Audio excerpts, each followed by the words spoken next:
Hi friends, ட்ரைஜர் பிராண்ட்லேருந்து வெறும் 699க்கு ஒரு அட்டகாசமான போர்ட்டபுள் ஸ்பீக்கர் லான்ச் பண்ணியிருக்காங்க. இந்த செக்மெண்ட்டுக்கு சேல் பண்ணுற மற்ற பிராண்டோட ஸ்பீக்கரை கம்பேர் பண்ணும்போது இந்த ப்ளூடூத் ஸ்பீக்கரில் அதிகமான ஸ்பெசிஃபிகேஷன் இருக்குது. ரொம்ப கம்மியான பட்ஜெட் செக்மெண்ட்டுக்கு இந்த ப்ளூடூத் ஸ்பீக்கரை நம்பி வாங்கலாமா? இதை பற்றி இந்த வீடியோவில் பார்க்கலாம். வாங்க ஆரம்பிக்கலாம். பாக்ஸ் பேக்கேஜிங் பொறுத்த வரைக்கும் ரொம்பவே பெர்ஃபெக்டாக பண்ணியிருக்காங்க. பாக்ஸில் பார்த்தீங்க அப்படின்னா இந்த ஸ்பீக்கர் இந்தியாவில் டிசைன் பண்ண ஸ்பீக்கர் அதை மென்ஷன் பண்ணியிருக்காங்க. பாக்ஸோட பின்னாடி பார்த்தீங்க அப்படின்னா இதோட ஸ்பெசிஃபிகேஷன் எல்லாமே போட்டிருக்காங்க. இந்த கம்மியான பட்ஜெட் செக்மெண்ட்டுக்கு எப்படி தான் இந்த அளவுக்கு ஸ்பெசிஃபிகேஷன் கொடுத்தாங்க அப்படின்னு தெரியல. பாக்ஸை ஓப்பன் பண்ணீங்க அப்படின்னா உள்ளாடி Bluetooth speaker, type C charging cable, அதுக்கப்புறமா ஒரு கார்டு இருக்குது. அதை ஸ்கேன் பண்ணி யூசர் மேனுவல் டவுன்லோட் பண்ணிக்கலாம். வாரண்டி ரெஜிஸ்டர் பண்ணிக்கலாம். இந்த செக்மெண்ட்டுக்கு சேல் பண்ணுற மற்ற பிராண்டோட ப்ளூடூத் ஸ்பீக்கர் பொறுத்த வரைக்கும் பெரும்பாலும் பிளாஸ்டிக் யூஸ் பண்ணி தான் பில்ட் பண்ணியிருப்பாங்க.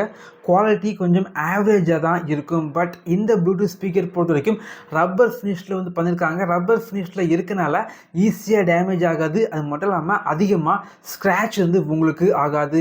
இந்த ப்ளூடூத் ஸ்பீக்கரை ஈஸியாக உங்களால் கேரி பண்ணி யூஸ் பண்ணிக்க முடியும்.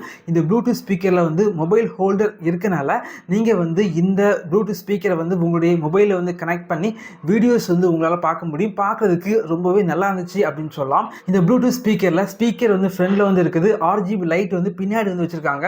ஸோ RGB லைட் பின்னாடி இருக்கிறது முன்னாடி வச்சுருப்பாங்க அப்படின்னா கொஞ்சம் பெட்டராக இருந்திருக்கும். இந்த ப்ளூடூத் ஸ்பீக்கரில் பட்டன் கண்ட்ரோல் எல்லாமே மேலே டாப்பில் கொடுத்துருக்காங்க. இந்த ப்ளூடூத் ஸ்பீக்கரில் FM கொடுத்துருக்காங்க. அது மட்டும் இல்லாமல் இம்பிள்டாகவே மைக் இருக்கனால உங்களால் கால் பேசிக்க முடியும். இந்த ப்ளூடூத் ஸ்பீக்கரோட பின்னாடி பார்த்தீங்க அப்படின்னா type C charging port, USB-A port மற்றும் SD கார்டு போடுறதுக்காக ஒரு ஸ்லாட் வச்சுருக்காங்க.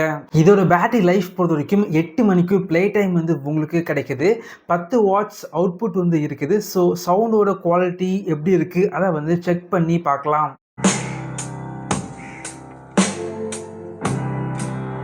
அரியலூரில் அடிப்படை வசதிகள் செய்து தராததை கண்டித்து இந்த ப்ளூடூத் ஸ்பீக்கரை நான் யூஸ் பண்ணி பார்த்த வரைக்கும் பேஸ் பார்த்திங்க அப்படின்னா ரொம்ப பஞ்சியான பேஸ் அப்படின்னு சொல்லலாம்.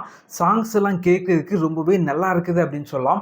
ஆடியோ பொறுத்த வரைக்கும் ரொம்ப லவுடாகவும் இல்லை, ரொம்ப கம்மியாகவும் இல்லை, கொஞ்சம் ஆவரேஜாக இருந்துச்சு. அது மட்டும் இல்லாமல் வோக்கல்ஸ் எல்லாமே பார்த்திங்க அப்படின்னா ரொம்ப கிளியராக இருக்குது அப்படின்னு சொல்லலாம். இந்த செக்மெண்ட்டுக்கு நிறைய பிராண்டு ப்ளூடூத் ஸ்பீக்கர் சேல் பண்ணுறாங்க. மற்ற பிராண்டை கம்பேர் பண்ணும்போது உண்மையாகவே பார்த்திங்க அப்படின்னா இந்த பிராண்டோட ப்ளூடூத் ஸ்பீக்கர் பார்த்திங்க அப்படின்னா கொஞ்சம் பெட்டராக இருக்குது. ரொம்ப கம்மியான பட்ஜெட் செக்மெண்ட்டுக்கு நல்ல ஒரு குவாலிட்டியான ப்ளூடூத் ஸ்பீக்கர் பார்க்குறீங்க அப்படின்னா இந்த கம்மியான பட்ஜெட் செக்மெண்ட்டுக்கு இந்த ப்ளூடூத் ஸ்பீக்கர் ஒரு பெஸ்ட்டான சாய்ஸாக இருக்கும். இதே போல வீடியோஸ் நீங்கள் பார்க்கணும் அப்படின்னா நம்முடைய சேனலில் சப்ஸ்கிரைப் பண்ணி உங்களுடைய சப்போர்ட்டை பண்ணுங்கள். Thank you friends. தேங்க்ஸ் ஃபார் வாட்சிங்.